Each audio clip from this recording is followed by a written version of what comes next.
এক ইহুদি যুবক ছাগল রাখালি করে জঙ্গলে, ওই অবস্থায় জঙ্গল থেকে একটা বাঘ বের হয়ে তার একটা ছাগল খেয়ে ফেললো।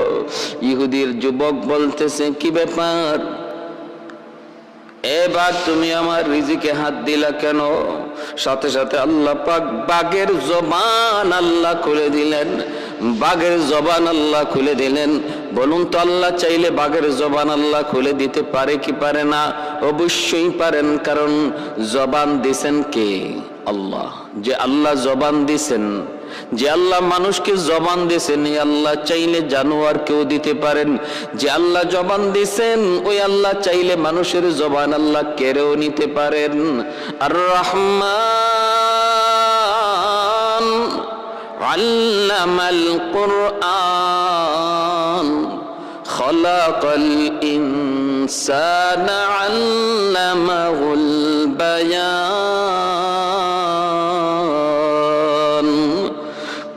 জবান দেওয়ার ক্ষমতা দিছেন কে? আল্লাহ।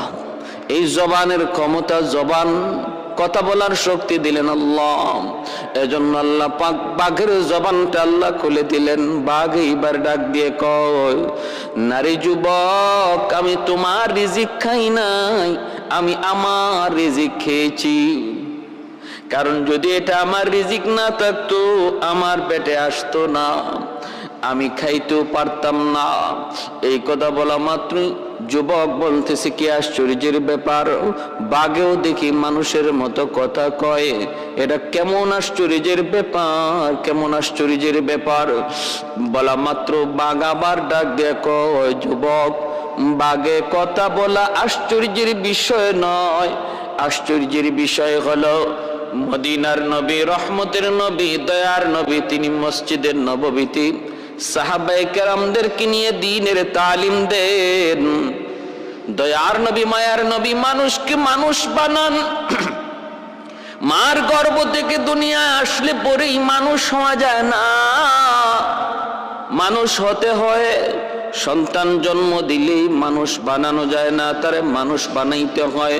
আর মানুষ বানানোর, মানুষ হওয়ার তরিকা হলো বিশ্ব নবীর আদর্শ, আমার নবীর আদর্শ। আমার নবীর আদর্শই একমাত্র মানুষকে মানুষ বানাইতে পারি, নতুবা নামে মানুষ হয়, কাজে কর্মে জানোয়ার হায়ওয়ানে পরিণত হয়ে যায়। আজকে অমুসলিমগুলির মধ্যে নামে মানুষ রয়েছে, খ্রিস্টান ইহুদিরা নামে মানুষ, কিন্তু প্রকারে ওরা হায়ওয়ানের চেয়েও খারাপ। একটা হায়ওয়ান যা করে, মানুষ হয়ে যদি তাই করে, সে হায়ওয়ানের চেয়েও নিকৃষ্ট। কারণ হায়ওয়ান তো অপরাধ করে না যাই না, না বুঝা। মানুষ তুমি যাই না বুঝা বিবেক থাকার পরেও যদি হায়ওয়ানের মতো অপরাধ করো, তাহলে তুমি হায়ওয়ানের সমান নও, বাল হুম আদল। আল্লাহ বলেন সে হায়ওয়ানের চেয়েও বেশি নিকৃষ্ট। জঙ্গলের বাঘটা ডাক দেয়া কয়, রে যুবক, আমার কথা বলাটা আশ্চর্যের বিষয় নয়। আশ্চর্যের বিষয় হলো দ্বীনের নবী মানুষকে মানুষ বানায়, আর তুমি জঙ্গলে ছাগল রাখালি করো। এটা এর চেয়েও বড় আশ্চর্যের বিষয়। কেন তুমি নবীর দরবারে যাও না? এটা আশ্চর্যের বিষয়, আমার কথা বলার চেয়েও বেশি। বলা মাত্রই যুবক কয়, হায় হায় হায়, এ কেমন নবী, এ কেমন নবী, যেই নবীর দরবারের সংবাদ আমাকে জঙ্গলের বাগে দিল। না না, আর আমি এখানে থাকতে পারি না, অবশ্যই নবীর দরবারে যাওয়া লাগবে। এইবার যুবক বলতেছে, আমি তো যেতে চাই, কিন্তু আমার ছাগলগুলি রাখালি করবে কি? আমার ছাগল রাখালি করবে কি? আমি যদি নবীর দরবারে যাই, আমার ছাগল রাখালি করবে কি? বাঘ তখন ডাক দিয়া বলে, কোনো টেনশন নাই, টেনশন করো না, আমি তোমার ছাগলের পাহারাদারি করব। কেমন কথা কয়! যুবক বলে, হ তোমার কাছে আমি ছাগলগুলি দিয়ে যাব। আমি পাগল হয়েছি, আমি বুঝি পাগল হয়েছি, পাগল। আমার মাথায় বুঝি কোনো বুদ্ধি নাই। একটা ছাগল খেয়ে ফেলেছ। আমি বলেছিলাম কেন খাইছো? তুমি বলো এটা তুমি তোমার রিজিক খাইছো। এখন যদি ছাগলগুলি তোমার কাছে দিয়া যাই, তাহলে শিয়ালের কাছে মুরগি বাগি দেওয়ার অবস্থা হবে। আইসা দেখবো, এসে দেখবো তোমার কাছে একটা ছাগলও নাই। যদি বলি কি করলা, তুমি বলবা তোমার রিজিক তুমি খাইছো। বাঘ বলতেছে, রে যুবক, মুখ সামলায় কথা বলো। তোমরা মানুষ,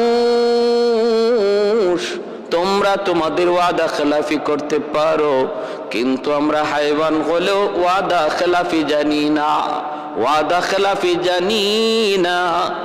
মানুষ হইয়া তোমরা ওয়াদা খেলাফি করতে পারো, টিন দেওয়ার কথা কইয়া দিতে না পারো, রাস্তা করবার কথা কইয়া তোমরা না করতে পারো, ব্রিজ বানাইতে যাইয়া রডের বদলা বাঁশ ঢুকাইতে পারো, এটা তোমাদের কাজ। কিন্তু আমরা হাইওয়ান হলেও কথা ঠিক, জবান ঠিক, যা বলি তা রাখি। আমাদের জবানে কোনো ধরনের কোনো দুষ্কি নাই, ছলচাতুরি নেই, গাদ্দারি নেই। 100 বিশ্বাস করতে পারো আমার উপর, 100 কোনো টেনশন নাই, চিন্তার কোনো কারণ নাই। আমি হায়ওয়ান, আমি তোমাকে ওয়াদা দিলাম সবগুলি ছাগল আমানত পাবে। একটা ছাগল আমাকে মজুরি বাবদ তুমি দিয়ে যেতে পারো একটা। আমি যে তোমার ছাগলগুলি পাহারাদারি করব, রাখালি করব, আমাকে একটা ছাগল দিয়ে যাও আমার খাওয়ার জন্য। যুবক বলে, হ দিয়ে দিলাম, যাও একটা ছাগল তোমারে দিয়ে দিলাম, বাকিগুলি তোমার কাছে আমানত। কোনো অসুবিধা নাই, যেতে পারো। মায়েরা, বন্ধুরা, এ কেমন যুগ, কেমন যুগ, কেমন সোনালী যুগ, কেমন ইনসাফের যুগ ছিল। হাইওয়ানগুলি পর্যন্ত আমার নবীর খেলাফত, আমার নবীর শাসনামলে তারা জুলুম করতো না। নবীর খলিফাদের শাসনামলেও হাইওয়ানগুলি পর্যন্ত জুলুম করতো না। আর আজকে মানুষের শাসনামলে দেখা যায় হাইওয়ান তো বাদ, মানুষ মানুষের উপরে যেই পরিমাণ জুলুম করে, হাইওয়ানের চেয়েও বেশি, হাইওয়ানের চেয়েও বেশি। হাইওয়ান ও হাইওয়ানের উপরে তোরা জুলুম করে না। আজকের যুগে মানুষ মানুষের উপরে যেই পরিমাণ জুলুম করে। এ যুবক, খেয়াল করে শুনো রে যুবক, ওই ইহুদি যুবকটা ছাগলগুলি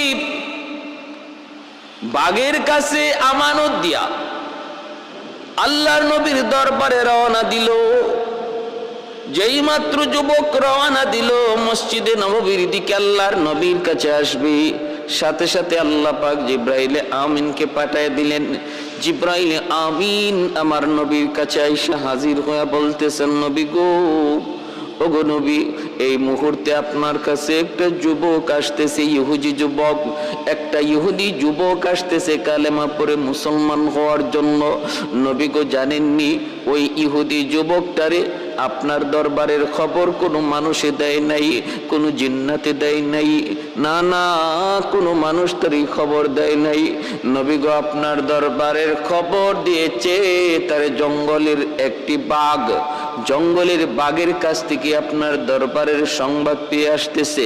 অতএব আপনি তারে একটু সম্মান জানান, তারে সুস্বাগতম জানান। আল্লাহর নবী মসজিদে নববীতে সাহাবায়ে কেরামদেরকে নিয়ে দ্বীনের তালিম দিচ্ছেন। নবীর সাথে সাথে বললেন, সাহাবীরা একটু উঠো, এই মুহূর্তে আমরা মসজিদের নববী থেকে বের হব। একজন যুবক আসতেছে আমার কাছে কালেমা পড়ে মুসলমান হওয়ার জন্য। যেই যুবককে আমার দরবারের খবর কোনো মানুষে দেয় নাই, যারে আমার দরবারের খবর দিয়েছে জঙ্গলের বাঘ, আর বাঘ তারে পাঠাইছে, আর বাকি বাঘে তারে ছাগলগুলি রাখালি করতেছি। दुनिया से हर जुल्म सितम तुमने मिटाया, दुनिया से हर जुल्म सितम तुमने मिटाया, इस नाम से काबा को पाकीज़ा बनाया। असनाम से काबा को पाकीज़ा बनाया, दर पेशानी ने तरीक़ों को दरिया कर दिया, दिल को रोशन कर दिया, आँखों को बीना कर दिया, दिल को रोशन कर दिया, आँखों को बीना कर दिया। আল্লাহর নবী মসজিদে নববী থেকে বের হলেন রে যুবক। মদিনার সাহাবায়ে কেরাম দুই সারিতে লাইন ধরে দাঁড়ালো। মায়ার নবী মাঝখানে তাকায় রইছেন। ওই যুবকের দিকে যেই যুবক আসতেছে, মসজিদে নববীর কাছাকাছি আসা মাত্র যুবক তাকায় দেখলো ঘটনা কি, ঘটনা কি। আমি আসার আগে আমার আসার খবর নবীর দরবার কেমন করে পৌঁছলো। সাহাবায়ে কেরামদেরকে দুই সারিতে লাইন ধরে দাঁড় করিয়ে মায়ার নবী মাঝখানে তিনি দাঁড়ায় অপেক্ষা করছেন। যুবক কাছে আসলো, আল্লাহর নবী আগায় গেলেন, বুকে জড়ায় নিলেন, মুচকি হাসি দিয়ে মায়ার নবী বুকে জড়ায় নিলেন। যুবক চোখ দিয়ে পানি জড়িয়ে আর কান্দে আর কই, নবী গো, ওগো নবীজি, আমি আসার আগে আমার খবর আপনার কাছে কেমনে পৌঁছলো? আল্লাহর নবী বলতেছেন, যুবক, তোমাকে নবীর দরবারের খবর কোন মানুষে দেয় নাই, দিয়েছে জঙ্গলের বাঘ। বাকি ছাগলগুলি রাখালিও করতেছে ওই জঙ্গলের বাঘটা। এই খবর তুমি আসার আগে আমাকে দিয়েছেন আমার মালিক, আমাকে দিয়েছেন আমার মালিক, পাঠিয়ে দিয়েছেন জিব্রাইলে আমিন। ওই যুবক তখন সাথে সাথে আমার নবীর কদম জড়ায় দইরা চোখের পানি জড়ায় কই, নবী গো, আমি আর দেরি করতে চাই না গো নবী, এই মুহূর্তে আমাকে কালেমা পড়ায় মুসলমান বানায়া দিন। ভাইরা আমার জন্য বলছিলাম, জঙ্গলের বাঘে আমার নবীর চিনল, কিন্তু নবীর চাচা হইয়া আবু জাহেল নবীকে চিনল না, এমনকি হত্যা করার ষড়যন্ত্র করে। কত বড় মাস্টার প্ল্যান গর্ত বানায় রাখলো। আর নবীর, আমার নবীর আদর্শের উত্তম একটা দিক হলো অসুস্থ মানুষের সেবা করা। ওই অসুস্থ মানুষের ভান ধরে বিছানায় পড়ে আবু জাহেল নবীকে ডাক দিল। আল্লাহর নবীও নেক নিয়ত, সাদা দিল, আমার নবীর দিলের মধ্যে কোনো ছলচাতুরি নেই। মায়ার নবী বের হয়ে গেলেন চাচাকে দেখতে। কাছাকাছি চলে আসলেন, কাছাকাছি চলে আসলেন, অল্প কয়েকটা কদম দিলে পরে মায়ার নবী ওই গর্তে পড়ে যাবেন। ওই অবস্থায় আল্লাহ পাক জিব্রাইল আমিনকে বলেন, জিব্রিল তাড়াতাড়ি যাও, আমার বন্ধু তো বুঝে না রে, আমার বন্ধু তো বুঝার কথাও না, আমার বন্ধু তো জানে না, আমার বন্ধু তো জানার কথাও না, আমি আল্লাহ না জানাইলে বন্ধু কেমন করে জানবে? যাও জিব্রাইল তাড়াতাড়ি যায় বলো আমার বন্ধুকে সামনে যেন আর একটা কদম না বাড়ায়, ঘটনা তুমি খুলে বলে দিও। জিব্রাইল আমিন এসে হাজির। আল্লাহর নবীকে জিব্রাইল আমিন কানে কানে বলে দিলেন।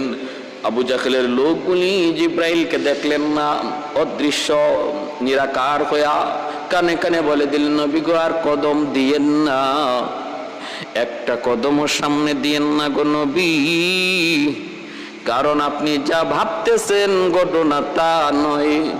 আপনি যেমন সাদা দিলের মানুষ, আবু জাহেল কিন্তু এমন সাদা দিলের না। তার ভিতরে রয়েছে নেফাক, তার ভিতরে রয়েছে কালিমা, তার ভিতরে রয়েছে নাপাক, আর আপনার ভিতর হলো পাক।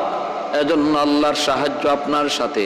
যাদের দিল পাক এদের পক্ষে আল্লাহর সাহায্য, আর যাদের দিল না পাক এদের সাথে আছে শয়তান।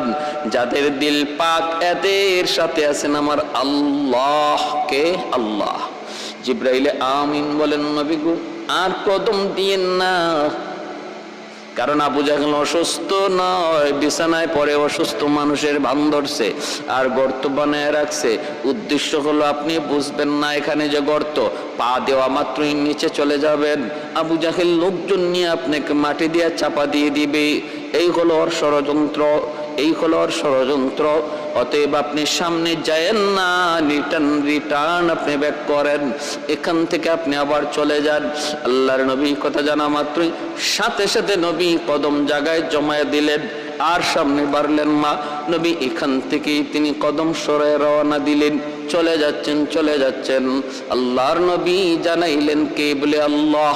নবী চলে যাচ্ছেন।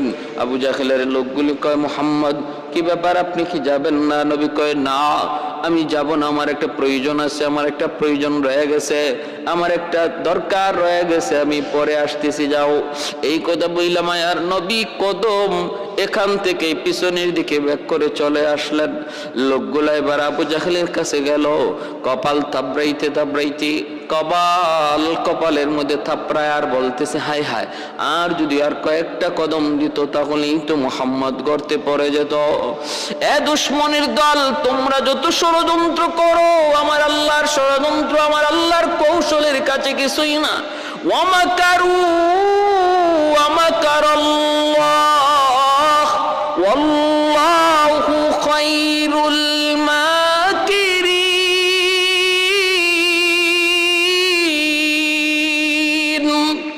ওরা ষড়যন্ত্র করে আর আল্লাহ কৌশল করেন। ওদের ষড়যন্ত্র আমার আল্লাহর কৌশলের সামনে দুলিশাত। এত কষ্ট করে যে গর্ত বানাইলো, মুহূর্তের ভিতরে আল্লাহ ধ্বংস করে দিলেন, নস্যাৎ করে দিলেন। আল্লাহ জিব্রাইলকে পাঠায় নবীকে এখান থেকে পাঠায় দিছেন।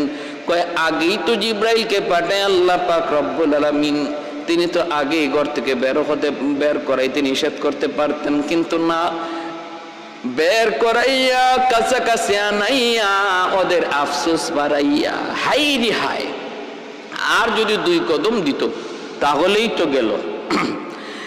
ওদের মনের ভিতরে আফসোস আকাঙ্ক্ষা বাড়াইয়া, যন্ত্রণা বাড়াইয়া আল্লাহ পাক ওদের সমস্ত ষড়যন্ত্র নস্যাৎ করলেন। নবী রিটার্ন চলে গেলেন।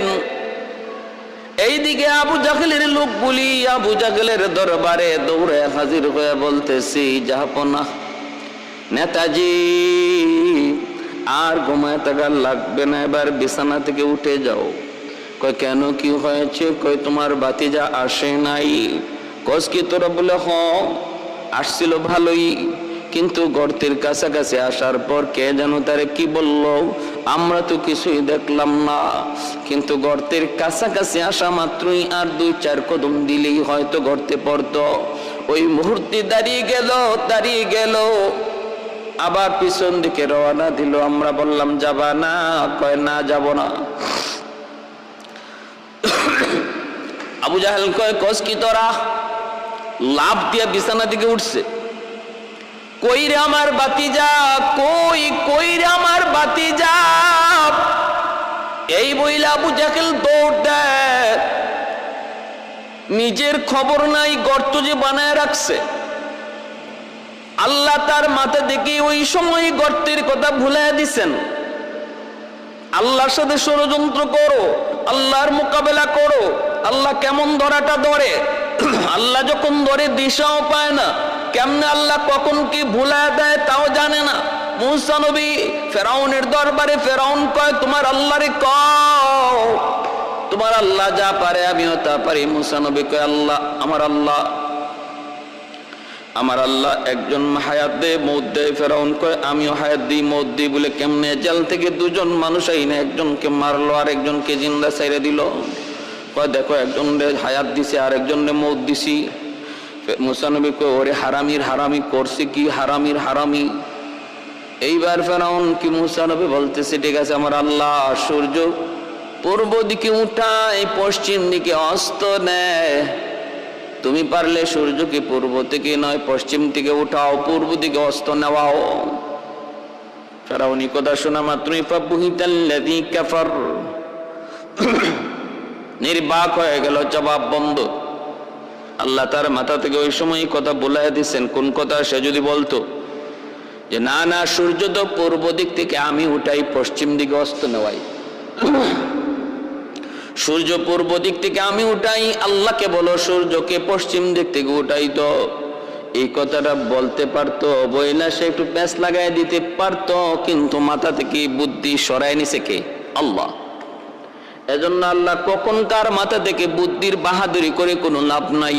আমার বুদ্ধি খুব বেশি, আমার ব্রেন খুব বেশি, আমি খুব চৌকান্ন, আমার কোনো ক্ষতি কেউ করতে পারবে না, আমার কোনো ক্ষতি হতেও পারে না, আমার কোনো লস হইতে পারে না, এমন বাহাদুরি করা ঠিক না।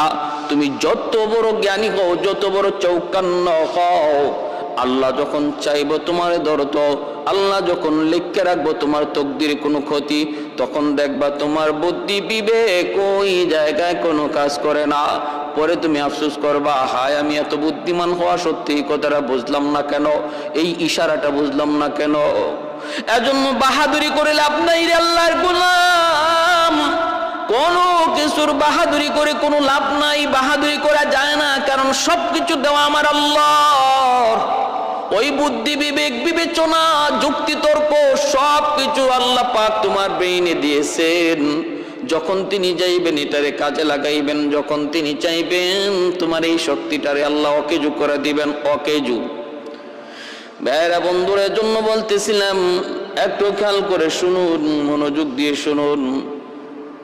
আবু জাহেল কয়, কই রে আমার ভাতিজা, কই গেলা? কইয়া লাভ দিয়া আবু জাহেল বিছানা থেকে উঠছে, দৌড় দিছে। দৌড় দিয়া নিজেরই খবর নাই, নিজের মাথায় তখন এই চিন্তাটা নাই, আমি তো দরজার সামনে গর্ত বানিয়ে রাখছি। দৌড়টা দিয়াই নিজের গর্তে ধপাস দিয়া পড়লো, নিজের গর্তেই নিজে পড়লো। এইবার আবু জাহেল নিজের গর্তে নিজে পইরা কয়, হায় হায় আমি এটা কি করলাম, আমি গর্ত বানাইলাম, অথচ আমি খবর রাখলাম না। এ আবুল, আমারে উঠা। লোকজন তোরে উঠাইতে গেছে গর্তের ভিতর থেকে। ওই মুহূর্তে আল্লাহ পাক রব্বুল আলামিন গর্তকে বলতেছেন, রে গর্ত, তোর ভিতরে কে আইছে তুই জানোস নি? বলে কি কয় আবু জাহেল, এ আমার নবীর দুশ্মন, আমি আল্লাহর দুশ্মন, সাবধান, ওরে আরো নিচে নিয়ে যা, আরো নিচে নিয়ে যা। গর্ত আরো নিচে যাইতে লাগলো, আরো নিচে যাইতে লাগলো। আবু জাহেলও নিচে যায়। বাইরা বন্ধুরা, ওই অবস্থা আল্লাহর নবী, রহমতের নবী, মায়ার নবী, দয়ার নবী, তিনি তো তার বাড়িতে ফিরে আসলেন। কিন্তু গর্ত আবু জাহেল রে ভালো করে চিনছে সে যে আল্লাহ রসুলের দুশ্মন। গর্ত যদ্দুর আবু জাহেল বানাইছিল, আরো ডাবল গর্ত হয়ে গেল। লোকজন হাত বাড়ায়, লাগাল পায় না। আবু জাহেল কয়, রশি ফালায়, রশি তো লাগাল পায় না। মই ফালায়, মইও লাগাল পায় না। আবু জাহেল তখন কয়, কি রে, আমি তো এত বড় গর্ত বানাই নাই, এত গভীর আমার গর্ত নয়, তাহলে এত গভীরে কেমনে পুষলাম? ওরা উপর থেকে কয়, নেতা, আমাদের কাছে যত আসবাব ছিল তোমাকে তোলার সব শেষ, এখন আমরা বুঝি না কেমনে তোমারে তুলবো। আবু জাহেল নিচ থেকে কয়, আমি বুঝে ফেলেছি গন্ডগোল কোন জায়গায়। সমস্যা হলো আমার আসমানে চিকিৎসা চলছে, জমিনে আগুন লাগছে শেরপুর, পানি দেওয়া হয় ফরিদপুর। এই আগুন জীবনে কোনোদিন নিভবে না। আগুন যদি নিভাইতে হয় শেরপুরের আগুনে পানি দাও, চিকিৎসা যদি করতে হয় আসমানে চিকিৎসা করাও। আমার গন্ডগোল কোথায় আমি বুঝে ফেলেছি। আমার বাতিজা মুহাম্মদের কাছে তোমরা তাড়াতাড়ি করে যাও রে। আমার বাতিজা মুহাম্মদ না আসা পর্যন্ত আমাকে কেউ গর্ত থেকে তুলতে পারবে না। লোকগুলা নবীর কাছে চলে আসলো। সেই ডাক দিয়া বলতেছে, মুহাম্মদ, তোমার চাচা আবু জাহেল গর্তে পড়ে গেছে, এখন তারে তুলতে পারি না, কোনোভাবেই তুলতে পারি না। আমাদেরকে পাঠাইছে তোমার সহযোগিতার জন্য, তুমি তোমার চাচাকে তোলার জন্য একটু সহযোগিতা করবানি। আমার নবী, রহমতের নবী, দয়ার নবী, তিনি তখনও রাজি হয়ে গেলেন। অথচ নবী ভালো করে জানেন এই গর্তটা বানাইছিল আমার নবীকে খতম করার জন্য। আজকে ওই গর্তে নিজেই পড়ল। এই কথা জানার পরেও মায়ার নবী বলেন, চলো আমাকে নিয়ে চলো, আমি আমার চাচাকে উদ্ধার করতে সাহায্য করব। সুবহানাল্লাহ। শাফিঈ রোজে জাযা ও যা খতিবে আম্বিয়া,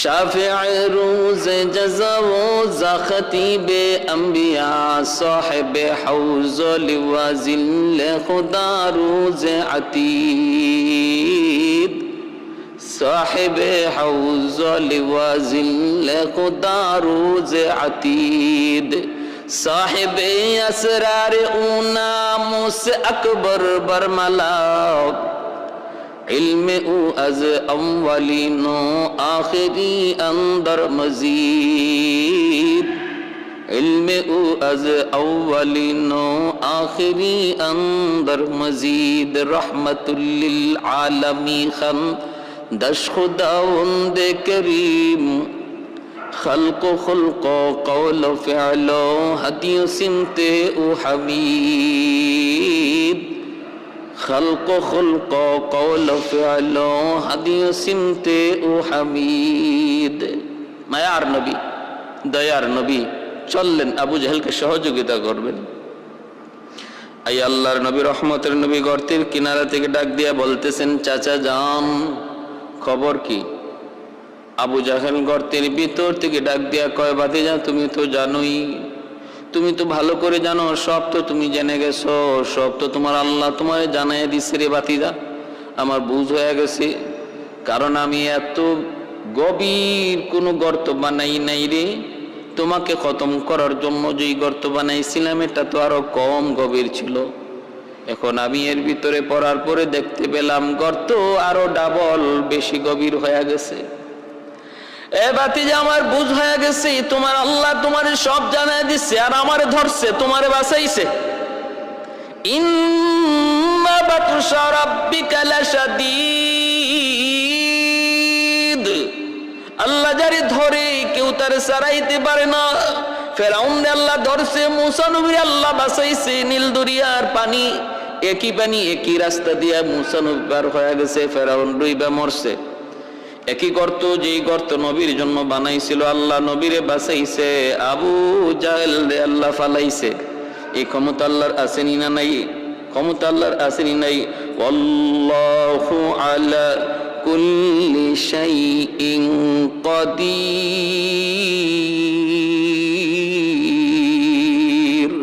আল্লাহ পাক সব কিছুর উপরে ক্ষমতাবান। ভাইরা আমার, এই জন্য আল্লাহর নবী রহমতের নবী বলতেছেন, চাচা জান খবর কি? আবু জাহেল কয়, ভাতিজা খবর তো সব দেখতাছই, এখন ওরা গর্তের এই বিশাল গর্ত থেকে আমাকে তুলতে পারে না, মই দিয়েও লাগাল পায় না, রশি দিয়েও লাগাল পায় না, হাত বাড়ায় লাগাল পায় না। আমি তো বুঝে গেছি মামলা কোথায়। ভাতিজা তুমি ছাড়া আমাকে কেউ তুলতে পারবে না, আমার বিশ্বাস হয়ে গেছে, কেউ তুলতে পারবে না। দুনিয়ার কোন শক্তি নাই আমাকে এই গর্ত থেকে তুলতে পারে, শুধুমাত্র তুমি ছাড়া। আল্লাহর নবী বলেন, চাচা এত দূর যখন আপনি বুঝেন, বাকিটা বুঝেন না কেন? ৬০০০ বার আপনার কাছে দিনের দাওয়াত নিয়ে গিয়েছি, কত সময় আমি মাইরও খেয়েছি, রক্ত জড়াইছেন, আমার মাথায় আঘাত করেছেন, পিছনের সব কাহিনী আমি বলে গেলাম। চাচা এখনো সময় আছে, এখনো সময় আছে। এতটুকু যখন আপনার ভাতিজাকে আপনি চিনলেন, বাকিটা বুঝতে অসুবিধা কি? আবু জাহেল তখন গর্তের ভিতর থেকে বলতেছে, ভাতিজা একটু উপরে উঠাও, ঠিক আছে সব হইব, সব কিছু হবে ঠিক মতোই, তোমার যা ইচ্ছা তা পূরণ হবে, আগে আমারে উঠাও। আল্লাহর নবী বললেন, না চাচা, এমন বহু কথা তুমি দিছ, বহু ওয়াদা তুমি করেছো, এবার তুমি ওখান থেকে ওয়াদা করো, ওঠার পরে তুমি আর কোনো ছলচাতুরি করবা না, ওঠা মাত্রই তুমি কালেমা পড়ে মুসলমান হবা, ওয়াদা করো, ওয়াদা করো, ওয়াদা করো। আবু জাহেল তখন বাঁচার জন্য তখন মিথ্যার আশ্রয় নিল, বলতেছে, ঠিক আছে ভাতিজা, আমি ওয়াদা করলাম, আমি ওয়াদা করলাম, আমাকে উপরে উঠাও। আল্লাহর নবীকে আবু জাহেল ভালো করে জানতো ইনি নবী, এজন্যই তো লোকজন পাঠাইছে। আখনাস বিন সুরাইক জিজ্ঞেস করেছিল, আবু জাহেলের বন্ধু নেতা, একটু কন্ত মুহাম্মদ সত্য নবী না মিথ্যা নবী? আপনি রাতের অন্ধকারে মুহাম্মদের কোরআন তেলাওয়াত শুনতে যান, প্রতিদিন তার কোরআন তেলাওয়াত শুনেন, তারপরে রাতে আপনি এসে ঘুমান, অথচ মুহাম্মদ রে মানেন না। আবু জাহেল তখন বলতেছে, শুন, কথাটা তোরই শুধু বলতেছি, আর কাউকে বলবি না। আমার ভাতিজা মুহাম্মদ সত্য, 100% সত্য, তার দিন সত্য, সে সত্য নবী, কোনো ধরনের কোনো সন্দেহ নাই। তাহলে মানেন না কেন? কয়, মানিন না শুধু এক কারণে, মুহাম্মদকে মানলে আমার নেতাগিরি চলবে না, আমার নেতাগিরি চলবে না, আমার সরদারি বাতিল হয়ে যাবে, এজন্যই শুধু মুহাম্মদকে মানতে পারি না। বাকি মুহাম্মদ যে সত্য নবী, বিন্দু পরিমাণ এতে কোনো সন্দেহ নাই। এজন্যই তো আবু জাহেল ভালো করে বুঝছে, আমার ভাতিজা ছাড়া কেউ তুলতে পারবে না, কারণ আমার মামলা আসমানে, চিকিৎসা যদি জমিনে হয় কোনোদিন রোগ সারবে না। এ ভাতিজা আগে উঠাও, তারপরে আমি কথা দিলাম কালেমা পড়ব। আল্লাহ নবী, রহমতের নবী, হাত মোবারক কানা তিনি বাড়ায় দিলেন। নবীজি যখন হাত মোবারকটা বাড়ায় দিছেন, আল্লাহ পাক তখন ওই গর্তকে ডাক দিয়ে বলে, গর্তরি তোর কাছে কে হাত পাঠাইছে? আমার বন্ধু হাত পাঠাইছে, চিনচনি? এখন আবু জাহেল লিফটের মতো তুই উপরে উঠায় দে, আমার বন্ধুর হাতে ওর হাতটা লাগায় দে। আল্লাহ পাকের হুকুমে গর্ত আবু জাহেলকে লিফটের মতো উপরে উঠায় দিল। আল্লাহ নবীর হাত মোবারক ধরলো, নবী টান দিয়ে আবু জাহেলকে উপরে উঠে নিলেন। উঠানোর পরেই নবী বলতেছেন, চাচা যান, এবার আপনি একটু কালেমা পড়ে মুসলমান হইয়া দেখান, ওয়াদা রক্ষা করুন, ওয়াদা পূরণ করুন। অথচ দেখেন কত বড় বেঈমান, পড়ার সময় দেখছে সে যে নিচে যায়, ওঠার সময় দেখছে গর্ত তারে লিফটের মতো উপরে উঠায়। এত বড় মুজিজা, এত বড় নবীর মুজিজা দেখার পরও কপালে হেদায়েত নাই। নবী যখন বলেন ওয়াদা পূরণ করুন, তখনই আবু জাহেল কয়, ভাতিজা তুমি যে এত বড় জাদুকর আমি আগে জানতাম না। নাউজুবিল্লাহ, এত বড় মুনাফিক, কই তুমি যে এত বড় জাদুকর এটা আমি আগে জানতাম না। কি বুঝলেন? হেদায়েত কপালে নাই। হেদায়েত কি নাই? কপালে নাই। এজন্য এমন কথা বলছে, ইন্নাকা লা তাহদি মান আহবাবতা ওয়ালাকিন্নাল্লাহা ইয়াহদি মান ইয়াশা। আমার নবী ভীষণ কষ্ট পেলেন, ভীষণ মর্মাহত হলেন। এইবার আল্লাহর নবী চলে আসলেন বাড়িতে, মনে কষ্ট নিয়ে। নবীর মন অনেক বেজার। আম্মাদান খাদিজাতুল কুবরা রাদিয়াল্লাহু তাআলা আনহা নবীর চোখের পানি মুছেন, সান্ত্বনা দিন, আর বলতেছেন, না গো নবী, আপনি টেনশন করবেন না, এই দিন নয়, আরো দিন সামনে আছে। আল্লাহ একদিন আমাদের সুখের দিন রাখবে। আবু জাহেলের প্রয়োজন নাই, আল্লাহ তার কপালে হেদায়েত রাখে নাই। হেদায়েতের মালিক আপনি নন, আমি নই, কেউ নই। হেদায়েতের মালিক তো আল্লাহ। আমি আপনি শুধু চেষ্টা করে যাব, আমি আপনি শুধু বুঝায় যাব। বোঝানোর দায়িত্ব আমাদের। কার কপালে হেদায়েত জুটবে, কার কপালে জুটবে না।